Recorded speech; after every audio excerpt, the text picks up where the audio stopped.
someone shares a file through Google Drive, then you'll get a notification in your Gmail like this. So here you can see that my second account has shared a file to me. So I can just go over here, and then here the second account has added a comment, let's work on this file.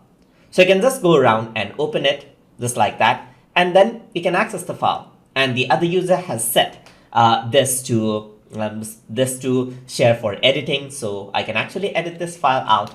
And what happens is that this gets synced up. So both of us can actually work out on the file at the same time, and that's the beauty of Google Drive. So if you want to add this onto Drive, you can go over here and click on Add Shortcut to Drive. And what happens is that you can add it, let's say for example, in my Drive on the root folder just like this. So the shortcut to this file will be available on your Drive now. You can also start this item just like this. So once you close this and go on to your Drive, you can see that the share file is over here. This is the shortcut just like this, as you can see. So now if we were to go over here on and double click on it, then what happens is that you can see that the file just opens up. So you can go back over here, close it out. And if you were to go to the shared with me section, you can see that the share file is here, and you know who's the owner of that share file as well.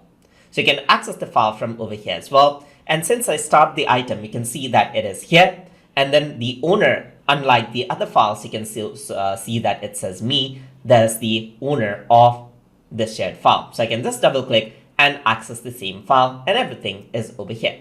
So you can directly make access, that is, you can directly make changes onto the files that is shared to you just like that without a problem, unless they just disable the share. So what you can also do is you can make a copy of the file right here and then work on your own version of the file as well. Just like this, you can go over here, click on and make a copy of the file so that you can work on it on your own version, just like that. And that is how you can access out shared files inside of Google Drive and work with them. So if you guys learned something as always, and as always, please like, comment, share, and subscribe.